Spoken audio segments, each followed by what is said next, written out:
He offered the Apache woman a place to stay. The next morning she asked, "Is your offer still good?" John had always preferred the quiet life. His small cabin sat on the edge of the hills, far from the noise of town. He liked the sound of the wind through the trees, the smell of fresh earth after rain, and the way the sun painted the hills gold in the morning. It was a simple life, but it suited him. Most days he spent alone, riding his horse across the hills, checking fences, or tending to the small garden behind his cabin. But this morning, something unusual was waiting for him on the dirt path that led to town. The sun had barely risen, and the air was crisp and cool. John could see his breath in the morning light as he rode down the familiar trail. He was thinking about the chores he needed to finish, wondering if the weather would hold for planting corn, when he noticed movement near a bend in the path. At first he thought it might be a deer, but as he got closer he saw that it was a person, a woman, struggling with something heavy. Her wagon was broken, one wheel completely off, leaning awkwardly to one side. She was bending over it, trying to lift it back into place, but her efforts were clearly in vain.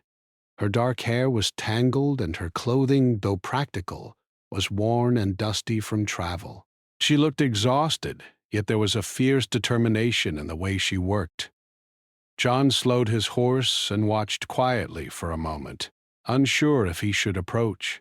He had seen travelers before, people passing through the hills, but he had learned that strangers could be dangerous. He didn't want to startle her, but something about her struggle touched him. He nudged his horse forward slowly, keeping his voice gentle. "Need some help?" he asked. The woman straightened, eyes narrowing at first, clearly surprised. She studied him for a long moment. John could see the caution in her expression, the way she clutched a strap of her pack as if ready to defend herself. He realized that she probably didn't trust strangers easily. Still, she didn't run. I could use some help with this wheel," she said finally, her voice low but steady.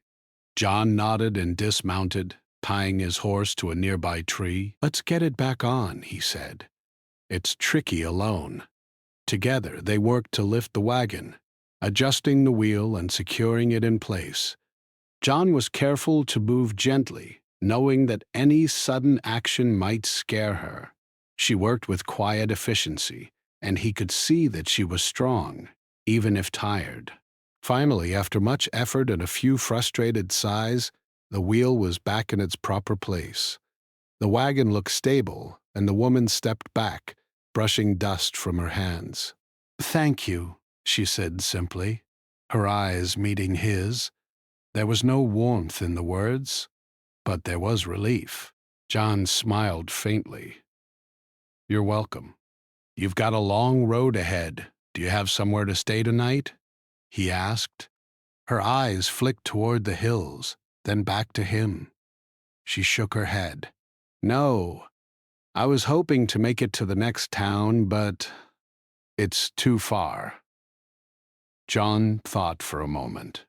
He didn't know much about her, and she didn't seem to want to share. But he could see that she needed a place to rest. His cabin wasn't fancy, but it was safe and warm. Without thinking too much, he made an offer. "You can come with me," he said. "I've got a cabin nearby.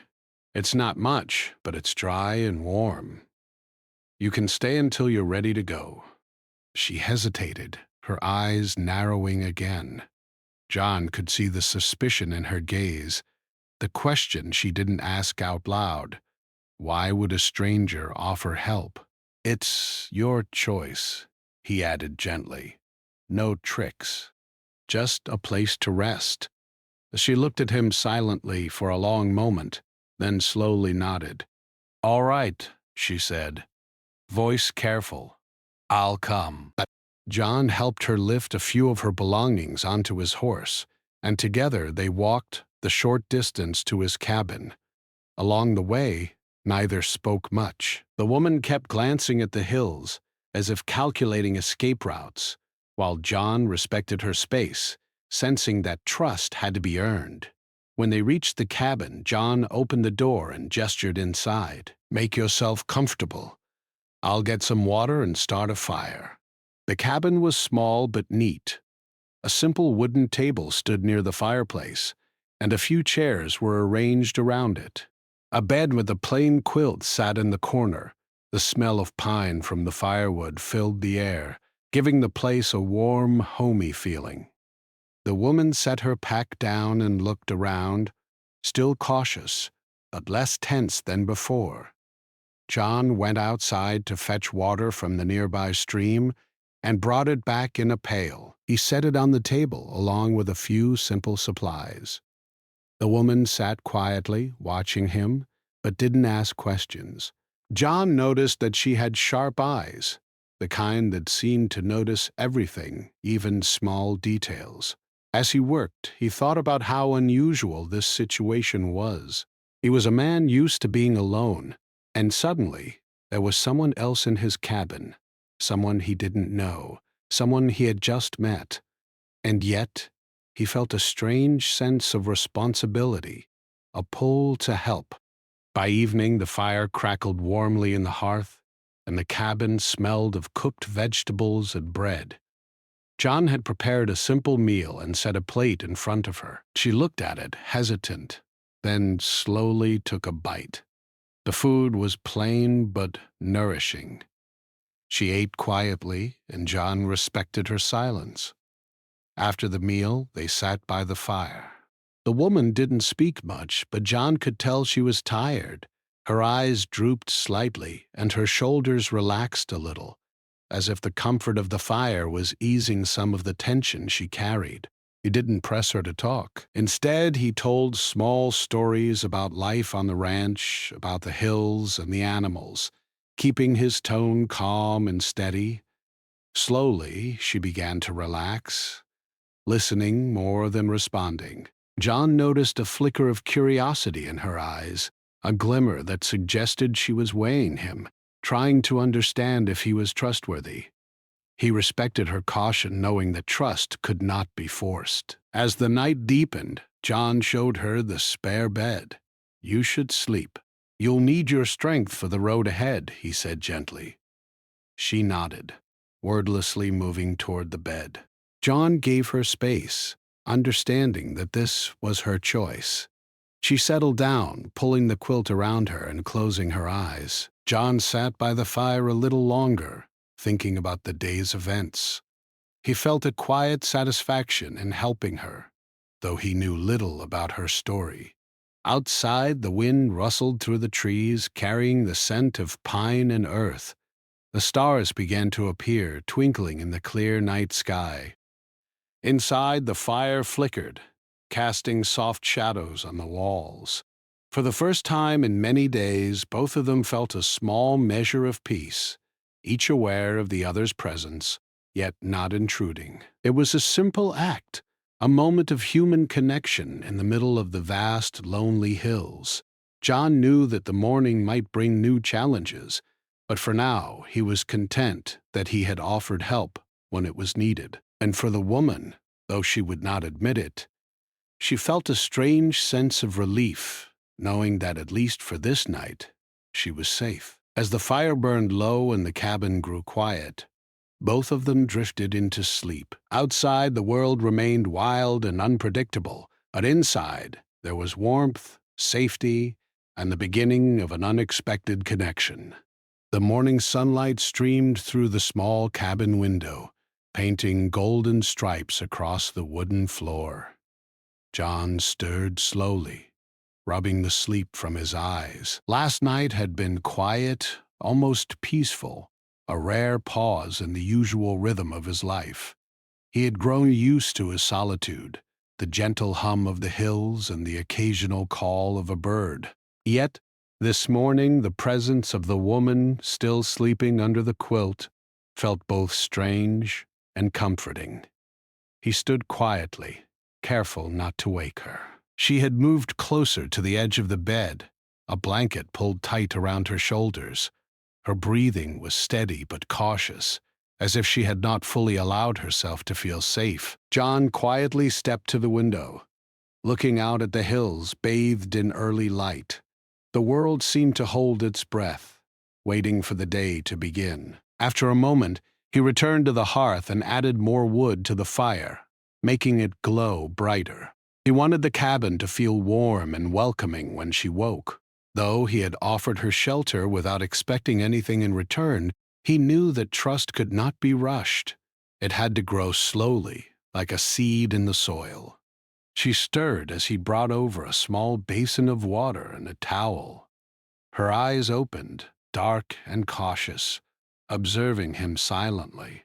She did not speak at first, only nodded in acknowledgement. John smiled gently. "Morning," he said. "I made some water for you. You must be tired."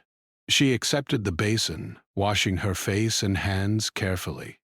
Her movements were deliberate, precise, and John noticed the grace in the way she carried herself. She was clearly strong and capable, but her eyes, when they met his, held a mixture of caution and curiosity. "Did you sleep well?" he asked softly, not wanting to push too much. She hesitated, then answered, "Enough." Her voice was calm, measured, and while she did not offer warmth, there was no hostility either. John understood that in her world, words were chosen carefully. Trust, even in small measures, was earned through actions more than talk. John prepared a simple breakfast: a few eggs, some bread he had baked yesterday, and a little milk. He set the food on the table, keeping the portions modest. She watched him quietly as he worked, occasionally glancing at the fire or the small stack of wood nearby. Her eyes were like those of someone who had seen much, who understood the dangers of the world around her. He set a plate in front of her. "Eat. You'll need your strength today." She looked at the food for a moment, then nodded, picking up the fork. As she ate, John decided to try talking gently, hoping to ease some of the tension. "The hills are beautiful this time of year," he said. "The sun warms the earth and the streams are full. It's a good place to travel, if you know the paths." She looked up from her plate, studying him carefully. There was a flicker of interest in her eyes, though she did not speak. John realized that she was measuring him, judging whether his words were sincere. He continued cautiously, not wanting to alarm her. "I live nearby. It's a small cabin, but it's safe. Not many people pass this way, so it's quiet." She nodded slowly, her expression unreadable. John could tell that she was considering something, weighing her options, wondering if this stranger could be trusted. He gave her space, not pushing for conversation. Trust, he reminded himself, could not be forced. After a few minutes she spoke, her voice soft but steady. "Your offer? Is it still good?" John blinked, surprised. Her words were simple, but they carried a weight he had not expected. It was not just about the cabin. It was about safety, about the choice to accept help from someone she did not know. He nodded firmly. "Yes. The offer stands. You don't have to leave if you don't want to. You can stay as long as you need."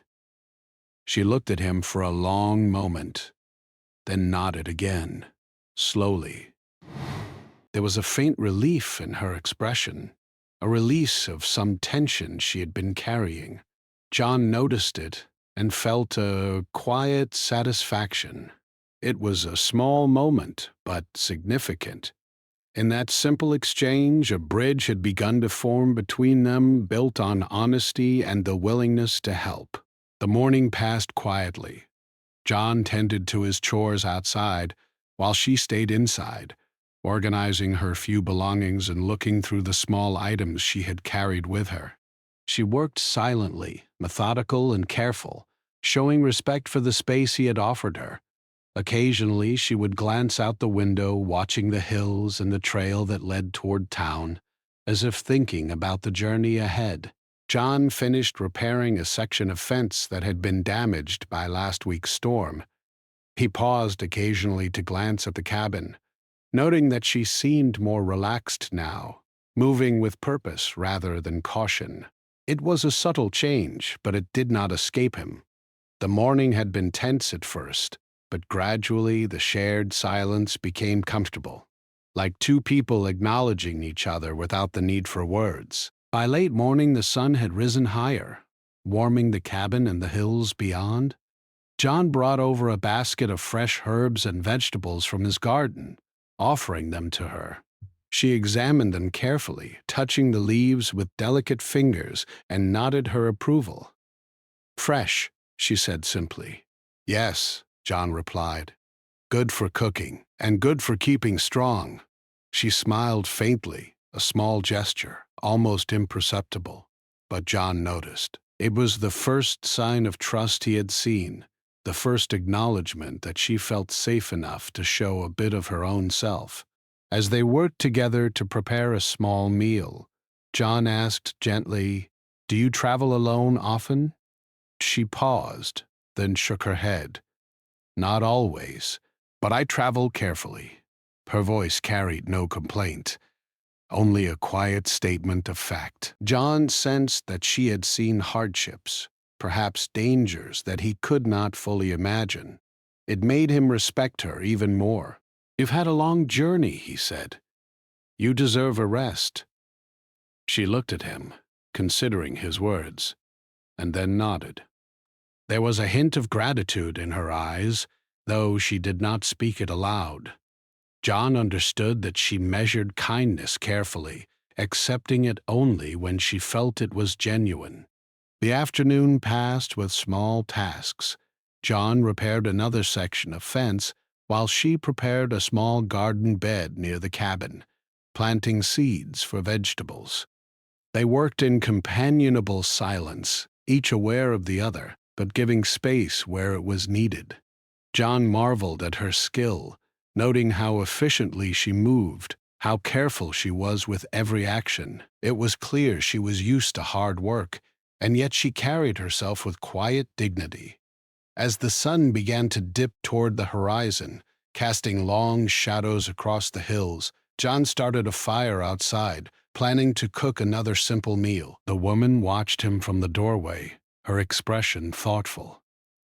She finally spoke.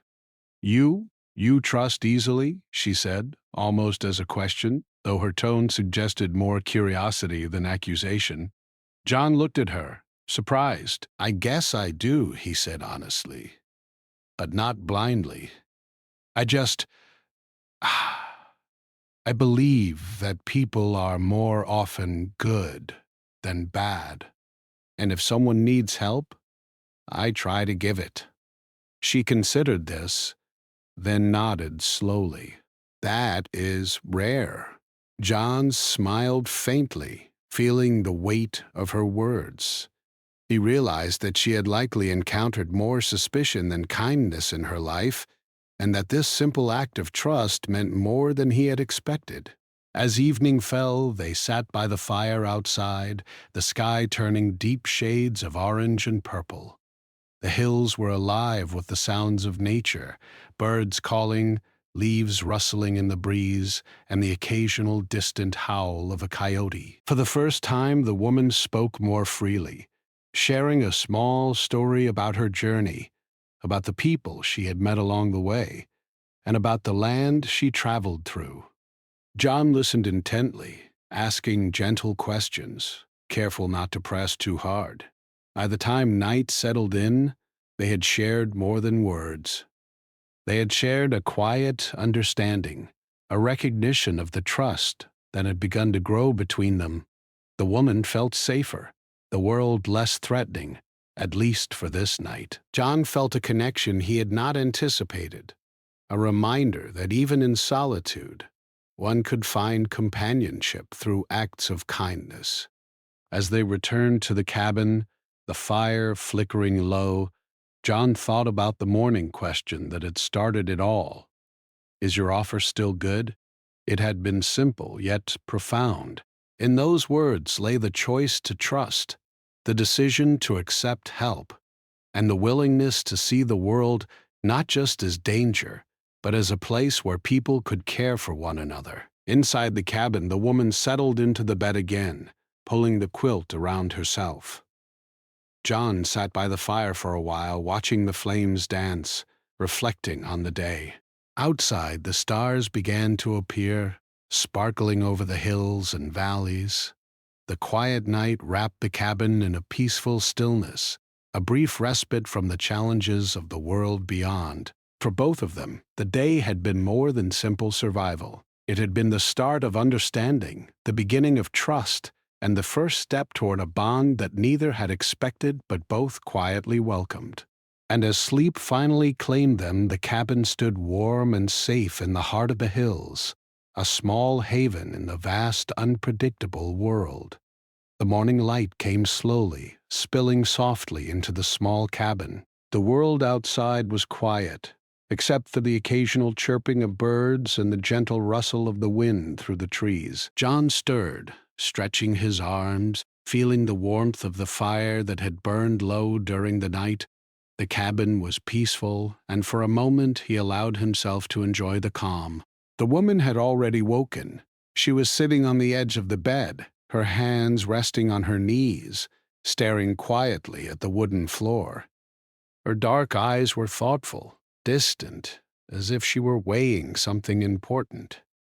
John noticed the change in her demeanor from yesterday. She had been cautious and wary, yet now there was a certain calmness about her, not complete trust, but a cautious curiosity that suggested she was beginning to see him as someone reliable. John moved quietly around the cabin, fetching a small basin of water and a towel for her. She accepted it with a nod, washing her face and hands without speaking. He could see her thinking, her mind clearly working through something beyond the simple act of getting ready. "Morning," he said softly. "Did you sleep well?" She paused before answering. "Enough," she said. Her voice was calm, measured, but there was a hint of something deeper beneath the words, a question she hadn't yet voiced aloud. John respected the pause, understanding that she would speak when she was ready. He set about preparing breakfast. The fire crackled warmly in the hearth as he cooked a few eggs and toasted slices of bread he had baked the day before. He placed a small pot of milk on the fire to warm. The cabin smelled of fresh bread and the faint scent of pine from the wooden beams. The woman watched quietly from her seat, her eyes following his movements, studying him without a word. When he placed a plate in front of her, she looked at the food, then back at him, silently considering whether to accept it. Finally, she picked up the fork and began to eat. John sat across from her, keeping the conversation light. "The hills are quiet this morning," he said. "I like this time of day. You can hear the wind and the trees and the animals all around. Makes you feel alive, doesn't it?" She looked up briefly, her eyes thoughtful. "Yes," she said softly. She did not elaborate, but the word itself carried a quiet agreement. For a while they ate in companionable silence. John noticed small details about her, the way her fingers moved deftly, the careful attention to the food she was eating, the way her eyes flicked toward the window now and then, as if noting the land outside. She was alert, aware, and he realized that she had traveled much of the world on her own. Her caution was not fear. It was knowledge, experience, and survival instinct. When they finished eating, John poured 2 cups of water and handed one to her. She accepted it with a small nod. Then, after a brief pause, she spoke. "Your offer, is it still good?" John blinked. Her voice was quiet, almost hesitant, but it carried a weight he could feel. It wasn't merely about the cabin or the meal. It was about trust, safety, and the decision to accept help from someone she barely knew. He looked at her, studying her expression carefully. There was no demand in her eyes, only the faint hope that his words would be sincere. Yes, he said firmly. The offer is still good. You can stay as long as you need. You don't have to leave unless you want to. She nodded slowly, her expression softening just a fraction. The tension in her shoulders eased slightly, though her guard was still up. John understood that this was more than a question. It was a test, and she was weighing his sincerity. "Thank you," she said quietly, almost as if speaking the words out loud made them more real. John gave a small smile. "You're welcome. I know it's not easy to trust someone you just met. I don't expect you to, but I hope, over time, you'll feel comfortable here." Quietly, drinking water and listening to the soft sounds of the morning. The wind moved through the trees outside, and a few birds called to each other.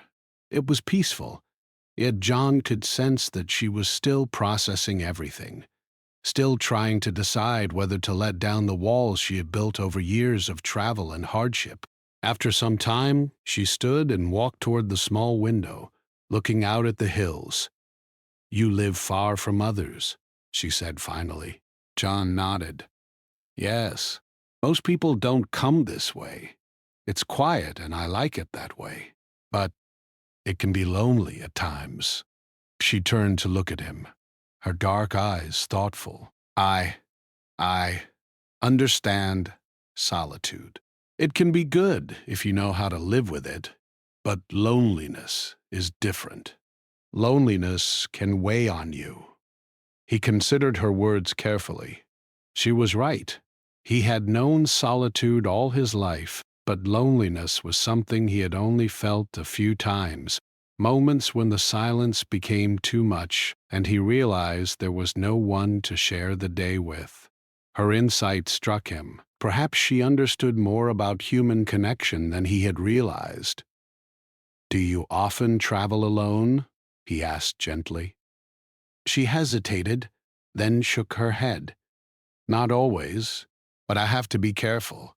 Not everyone is kind. Not everyone can be trusted." Her voice was calm, yet John could hear the weight of experience in it. "I understand," he said. "I've met my share of people who weren't good, but I also believe there are more people who want to help than those who want to harm. Sometimes you just have to take the risk." She studied him for a moment, as if measuring the truth in his words. Then she nodded, a faint gesture, but meaningful. There was a subtle shift in her posture, a tiny easing of the tension that had held her body rigid since they first met. The morning passed quietly, the cabin filled with small movements and soft sounds. John tended to his chores outside while she stayed inside, sorting through her few belongings. Occasionally, she would glance out the window, watching the hills and the trail, clearly thinking about the journey ahead. John respected her space, knowing that trust could not be forced. At midday, he brought her a basket of vegetables and herbs from his small garden. She examined them carefully, touching the leaves and smelling their fresh aroma. "Good," she said simply. "These are good for strength." "Yes," John replied. "Fresh food makes a difference on the road, keeps you strong. Fresh food makes a difference on the road, keeps you strong." She looked at him, considering his words. There was a quiet acknowledgement in her eyes, a small sign of trust. It was subtle, but John noticed it. She was beginning to accept the safety he offered, even if only a little. As the afternoon sun warmed the cabin, John and the woman worked together. He repaired a section of fence outside, while she tended a small patch of soil near the cabin, planting a few seeds for vegetables.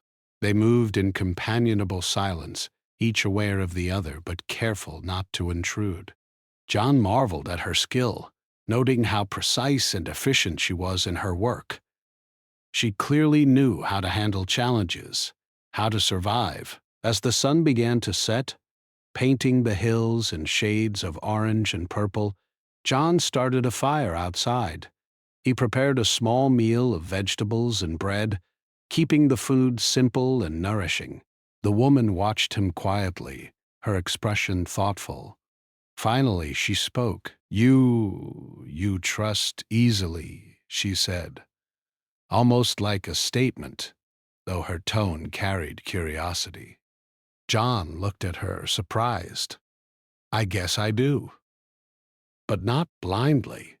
I try to see the good in people, and if someone needs help, I offer it. That's all." "Ah." She considered this, then nodded slowly. "That is rare." John smiled faintly. He realized that she had likely encountered more suspicion than kindness in her life. To her, this simple offer of shelter, food, and safety must have seemed extraordinary, and yet she had accepted it, cautiously, carefully, but accepted it nonetheless. As the stars began to appear overhead, the hills bathed in silver light, they sat by the fire sharing stories of their travels and experiences. She spoke softly, carefully, revealing small pieces of her journey. John listened attentively, asking gentle questions, never pushing for more than she wished to share. By the time night fully settled, they returned to the cabin. The fire flickered low in the hearth, and the cabin was warm and quiet. The woman settled into the bed, pulling the quilt around herself.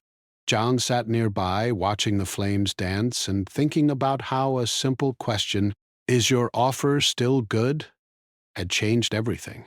It had been a question of trust, a test of sincerity, and in answering it truthfully, he had begun to build a bridge between them.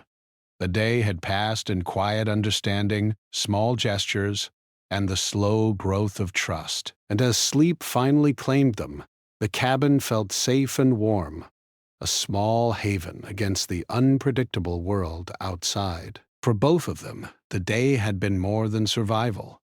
It had been a step toward connection, toward recognizing that kindness could exist, even in unexpected places. And in the heart of the hills, under the watchful stars, a new understanding began to take root, fragile but real, a promise of trust and safety that might endure. The next morning dawned bright and clear, with sunlight spilling across the hills and filling the cabin with warmth.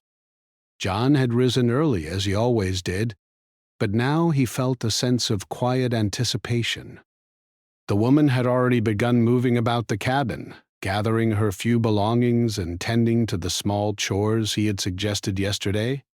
Her movements were efficient, but there was a new ease to her gestures, a subtle sign that she had begun to accept her place here, even if only temporarily. Breakfast was quiet as it had been the day before.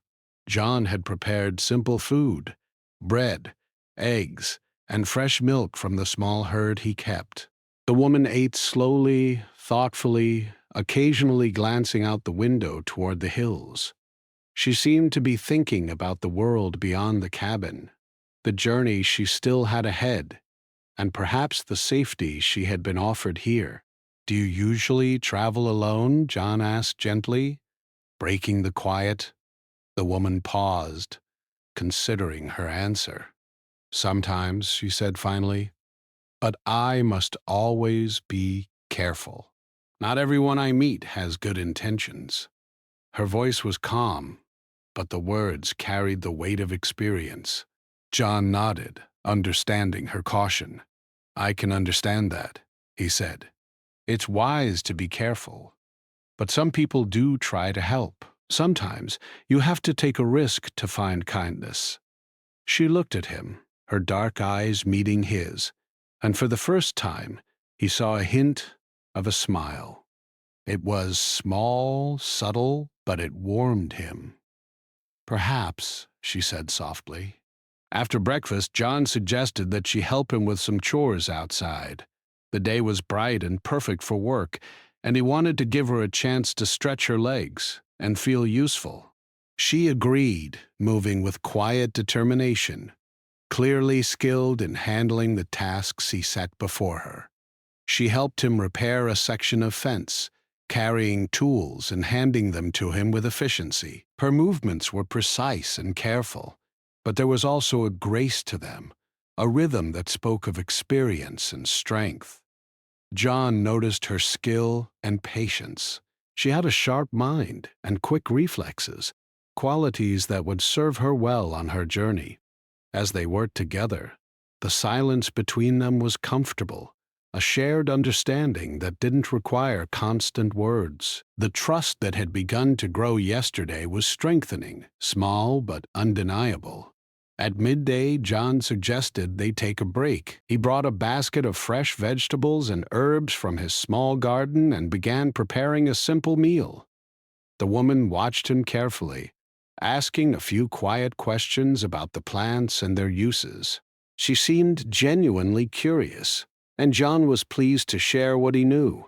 It felt good to explain, to teach something useful, and he saw the same appreciation in her eyes that he had seen in travelers he had helped long ago. The meal was simple, but it nourished them both. They ate in companionable silence, occasionally exchanging small observations about the day, the weather, or the hills outside. The woman's guard had lowered slightly, though she remained cautious. John respected that. Trust, he knew, could not be forced.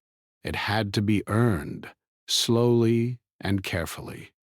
After lunch, John suggested she help him plant a small garden near the cabin. The woman agreed, and together they dug the soil, planted seeds, and watered the young plants.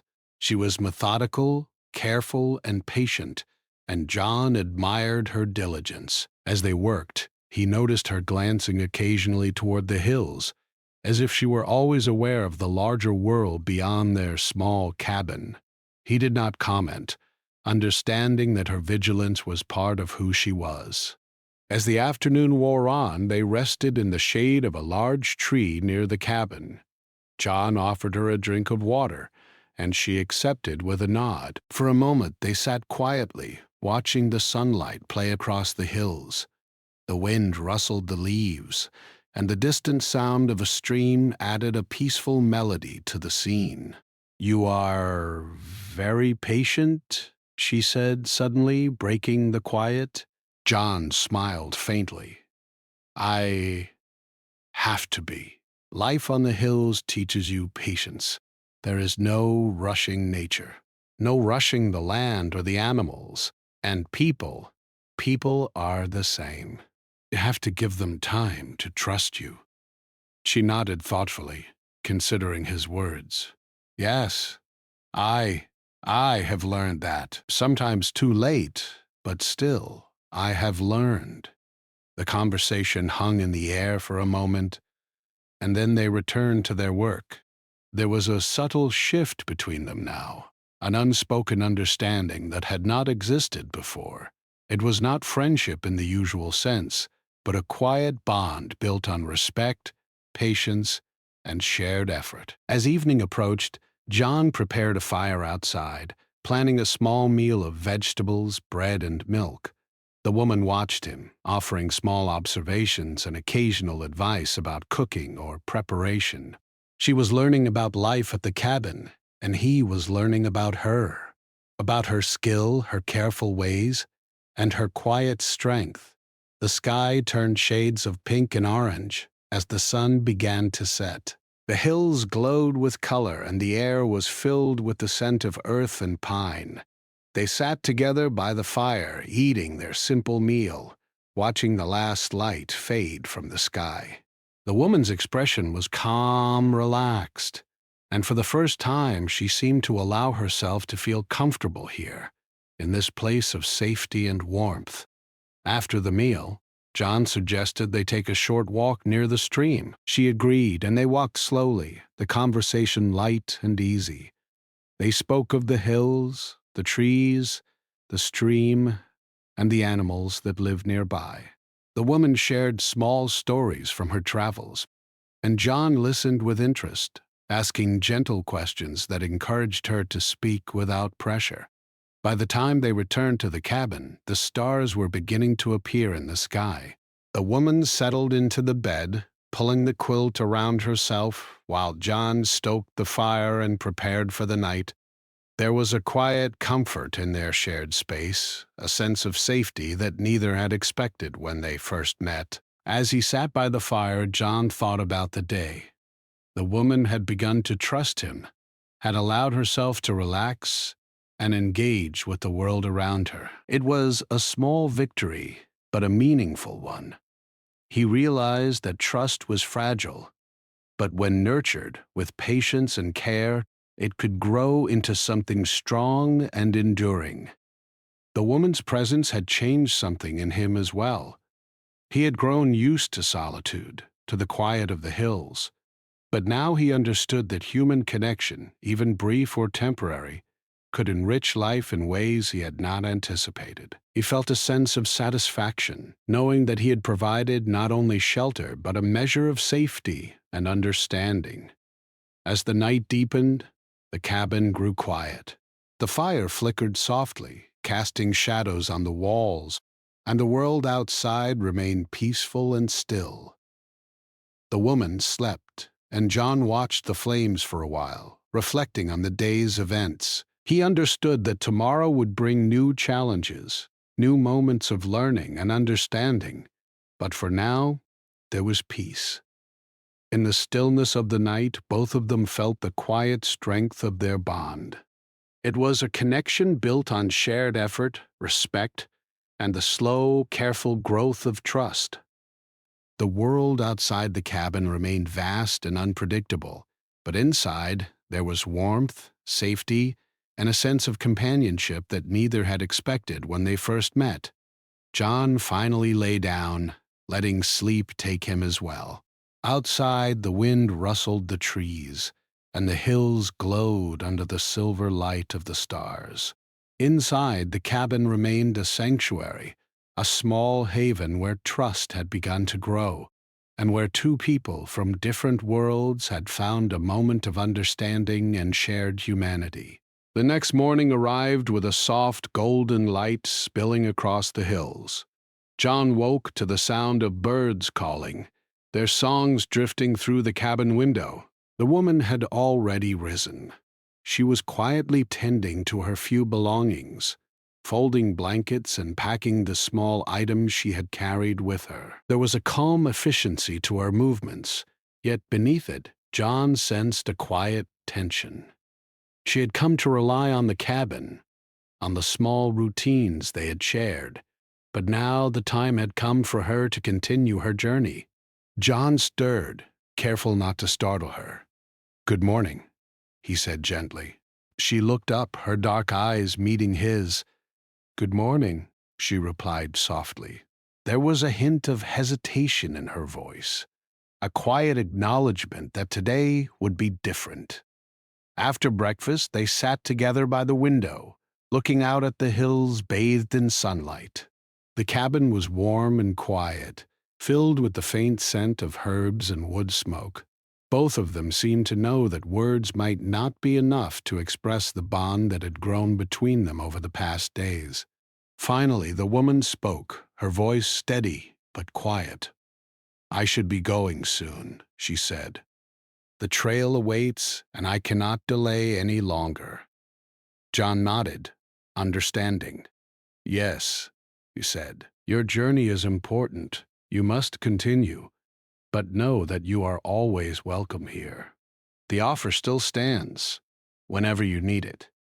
She looked at him for a long moment, as if searching for the right words. Then she nodded slowly, a gesture filled with quiet respect. "Thank you," she said. "More than I can say."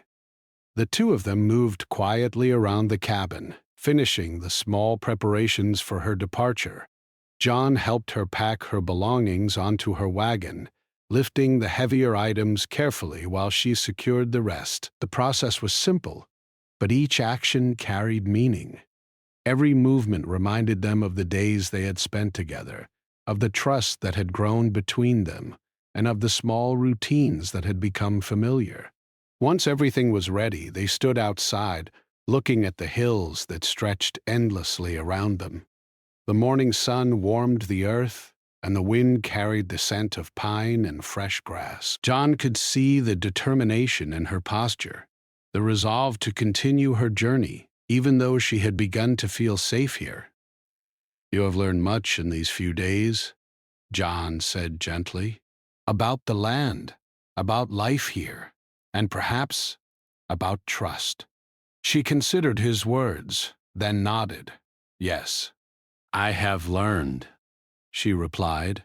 Her voice was calm, but there was a quiet strength to it, a sense of understanding and acceptance. "And you have reminded me that there is kindness in the world, that sometimes strangers can be allies, not threats." John felt a quiet warmth in his chest at her words. He realized that their time together, brief as it had been, had created a bond that neither of them would forget. It was not friendship in the usual sense, but something deeper, an understanding born of trust, patience, and shared effort. The woman climbed into her wagon, steadying herself as she adjusted the blankets and packs. John stood nearby, holding the reins of her horse for a moment, ensuring that everything was secure.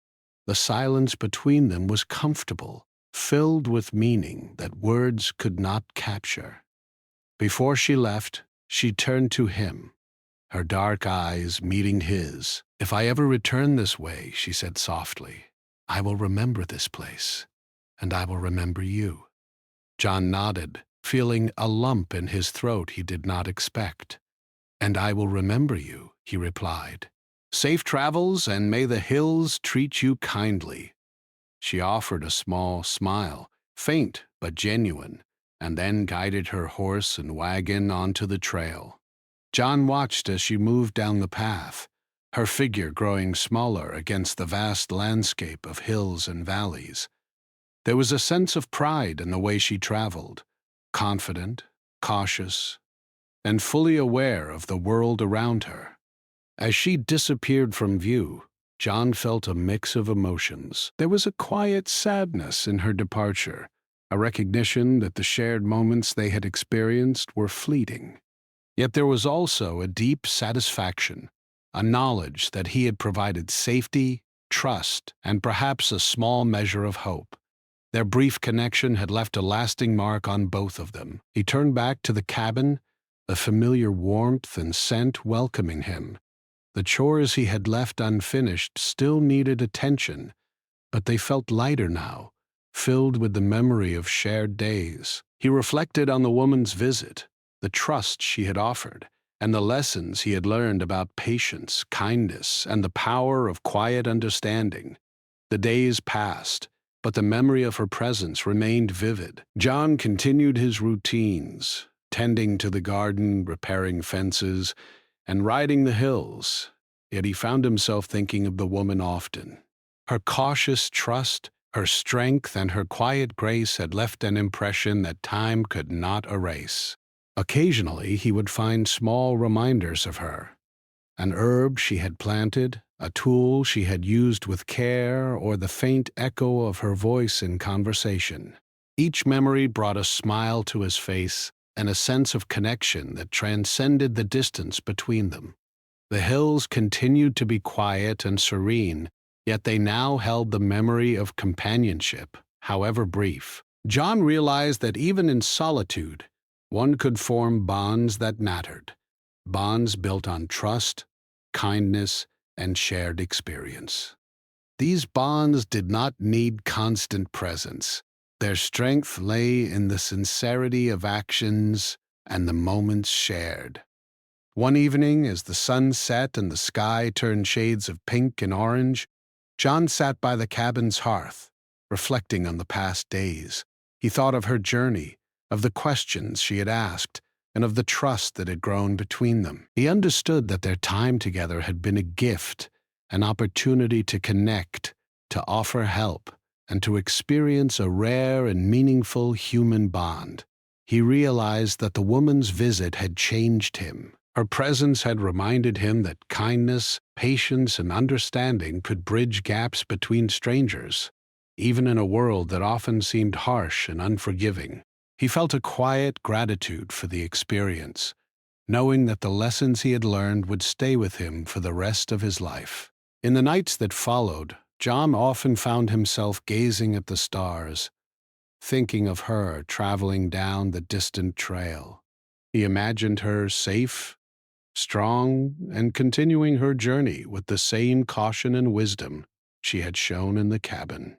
The hills remained vast and unpredictable, yet he felt a connection that stretched beyond distance, a quiet understanding that their brief time together had left an enduring mark. Weeks passed, and the seasons slowly changed. The cabin remained the same, a haven in the hills, but the memory of her presence lingered. John continued his daily routines, yet he carried with him the reminder that trust and kindness could transform even the briefest encounters. The world outside the hills continued to challenge and surprise, but the lessons of patience, understanding, and quiet connection remained, guiding him in the way he approached life and others. One day, as he tended the garden, John paused to look out at the trail that led from his cabin to the distant hills. He thought of the woman, her cautious trust, and the small acts of kindness that had created a bridge between them. Though she was far away, the memory of her presence remained vivid, a reminder of the enduring power of human connection. The cabin, quiet and warm, stood as a symbol of what could be accomplished through patience, trust, and compassion.